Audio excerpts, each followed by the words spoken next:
Good morning भैया बहनों। Class 11 physics. अभी इसके पहले जो हमने डिस्कस किया था पहले वीडियो में वो है types of kinetic friction with numerical. हमने डिटेल स्टडी किया था। अब है वर्क डन अगेंस्ट फ्रिक्शन। अब हमको धीरे धीरे इसके हम आगे स्टेप बढ़ा रहे हैं। तो अब डेरिवेशन है, छोटे छोटे डेरिवेशन हैं। Work done against friction. अब इसमें पहला जो टाइप है वो work done in sliding a body.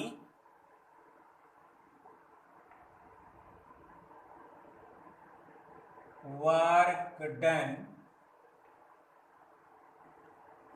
In sliding a body, sliding a body over a horizontal surface.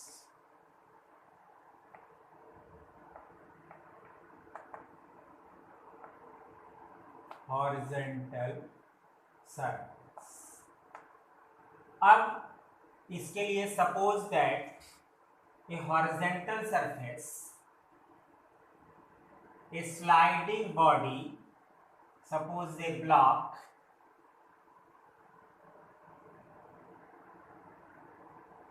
the weight mg act perpendicular downward and r is the normal reaction force and applied force। अब यहां पर हम applied force को capital P से लिख रहे हैं, ध्यान रखिएगा।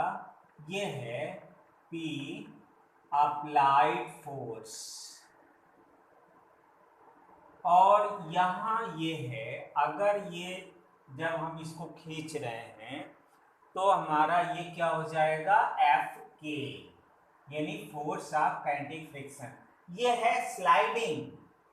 जब ये आगे, अब ये इसका मतलब ये है कि ये स्लाइड तभी होगी जब ये applied force is greater than kinetic friction. Kinetic friction से जब ज्यादा होगा तभी ये body the body slide over the horizontal surface.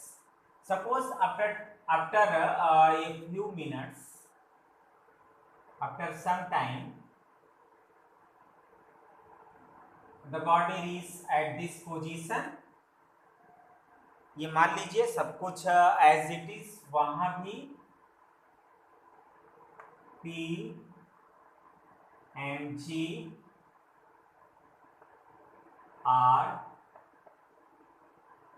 ठीक है, और ये हमेशा ही लगा रहेगा Fk।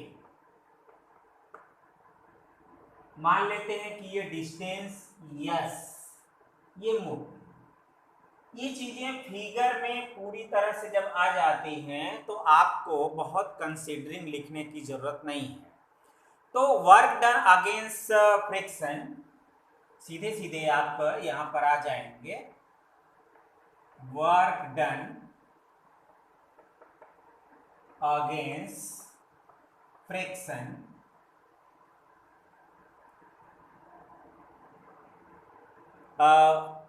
in moving body,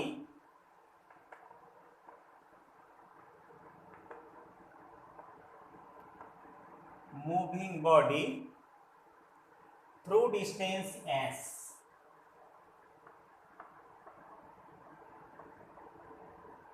distance s। अब बताइए कि वर्क डन का सिंपल फार्मूला क्या होता है। अगर हम पूछें तो सीधे सीधे work done W is equal to F into S, यानी अप्लाइड फोर्स, या अब ये जिसके अगेंस्ट लगा रहे हैं तो अब ये work done against friction moving over moving body through the distance S. अब फ्रिक्शन के अगेंस्ट जो है यस डिस्टेंस मूव कर रही है, तो वर्क डन यानी W is equal to Fk into S. ठीक है। अब चूंकि हम ये जानते हैं कि F K is equal to mu K into are,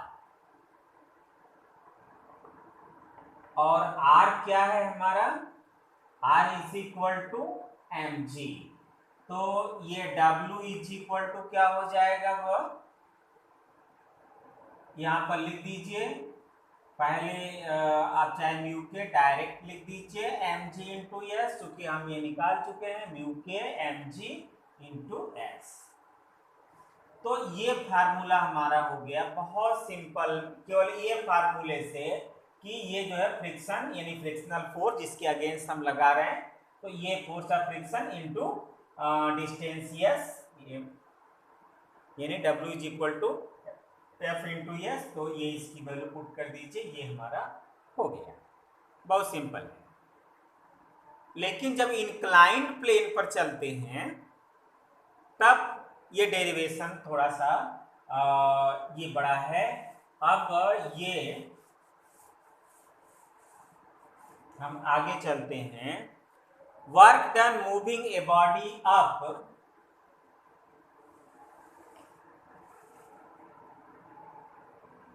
work done moving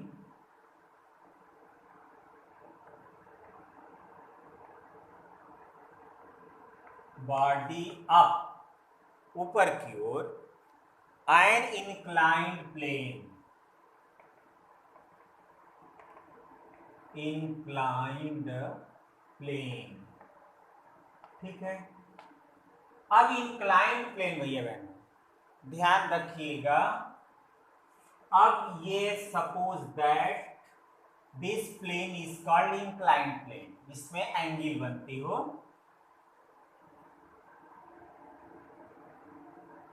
A body यहां पर है, ये angle theta, moving up, suppose ये तो हमारा ही है weight of mg at perpendicular downward and normal, देखिए ये अब इसके नॉर्मल है ना, सरफेस के नॉर्मल, तो ये इसका डायरेक्शन ये, ठीक है। And applied force P, okay, मैं P को लिखा अप्लाइड फोर्स। अब ध्यान रहे कि ये जो हमारा, खैर हम ऊपर की ओर, ये ध्यान रखिए मूविंग अप, ऊपर की ओर हम खींच रहे हैं, तो जो फोर्स, जो direction of force of friction यानी काइनेटिक फ्रिक्शन जो एफ पे होगा वो नीचे की तरफ है, और mg resolute into two rectangular component. अब चूंकि ये mc जो हमारा है ये हमारा हॉरिजेंटल, इसलिए कि ये थीटा है, तो हमारा ये एंगल भी क्योंकि उसी एंगल से ये झुकी हुई है,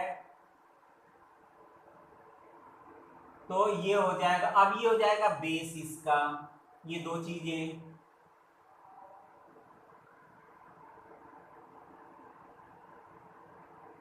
ये है mg cos थीटा और इधर क्या है mg sin थीटा। ध्यान में आ रही बात।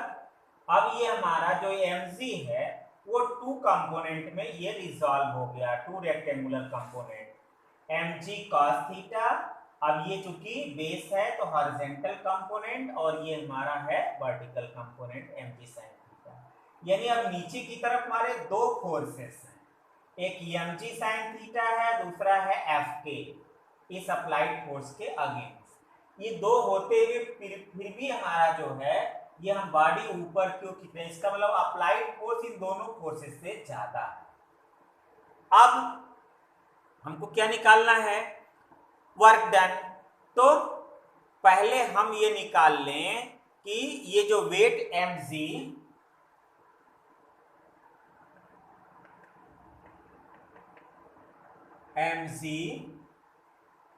has two rectangular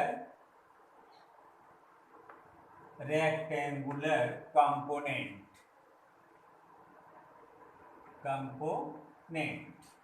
फर्स्ट है ये mg cos थीटा को कौन मेंटेन कर रहा है, ये नॉर्मल रिएक्शन, ये ठीक इसके जस्ट अपोजिट है।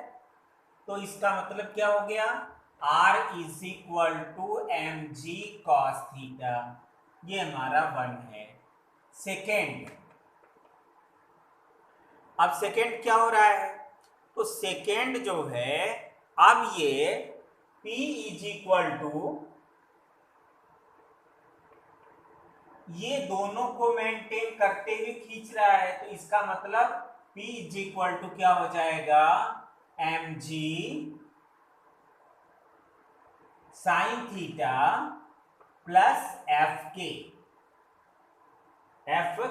ये दोनों एक साथ ये P जो है मेंटेन करते हुए ये आगे खींच रहा है। अब मान लेते हैं आगे, चूंकि हमारा वो स्पेस नहीं, ये वो यस डिस्टेंस अगर आगे मूव कर जाता है तब अब क्या हो जाएगा, क्योंकि हम फिर यहां से निकाल लेंगे F K is equal to mu K into R, यानी M G sine theta plus mu K into R की वैल्यू है M G cos theta, sine theta plus mu K into M G sine theta, ये M G cos theta, M G cos theta. अब इसमें दिखाई दे रहा होगा आपको M G common है, दोनों में है, एम जी कॉमन ले लीजिए, तो यहां से है साइन थीटा प्लस म्यू के कॉस थीटा, ये हमारा हो गया P। और ऊपर की तरफ जब हम वही खींच रहे हैं तो अब इस P4 से, यानी अब वर्क हमको निकालना एक्चुअल में कितना वर्क डन हुआ, अगर यस डिस्टेंस मूव करती है तो सीधे सीधे P इंटू एस। ओके, तो अब क्या हो जाएगा, P इज इक्वल टू हमारा ये निकला हुआ है M G in bracket of sine theta plus mu K cos theta into S, ये है हमारा वर्क डन।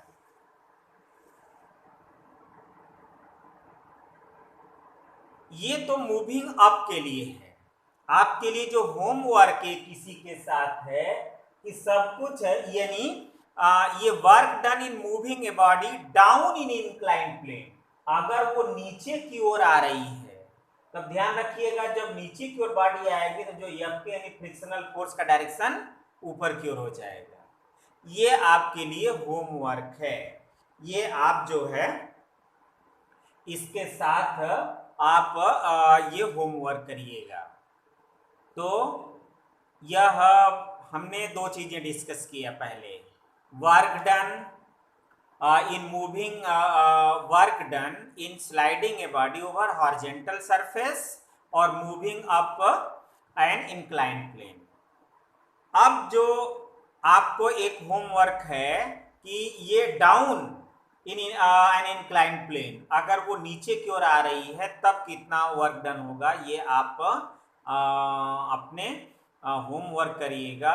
और अगला जो सबसे मोस्ट इम्पॉर्टेंट है, जो नेक्स्ट वीडियो में हम डिस्कस करेंगे, कि ये जो वर्क डन, ये अब इसके बाद आएगा एक्सीलरेशन, कितना अगर ये नीचे की ओर आ रही है तो उसमें एक्सीलरेशन कितना प्रोड्यूस हो रहा है, तो वो एक्सीलरेशन हम डिराइव करेंगे, जो कि हर बार लगभग वो पूछा जाता है annual exam, half yearly exam में, तो वो हम आपको नेक्स्ट वीडियो में डिस्कस करेंगे। और उसी के साथ हम अब ये तीनों का न्यूमेरिकल, ये जो टॉपिक हमारी हो रही है इस टॉपिक पर एक एक का न्यूमेरिकल हम डिस्कस करते चल रहे हैं, तो उसी पर आप शेष जो न्यूमेरिकल, उसके आधार पर हम तो इसमें एक दो न्यूमेरिकल दे रहे हैं, बकाया अपने बुक से आप इसको न्यूमेरिकल, कुछ एग्जाम्पल होंगे एनसीईआरटी में, कुछ एक्सरसाइज के होंगे, वो आप आगे करते रहिएगा। Thank you.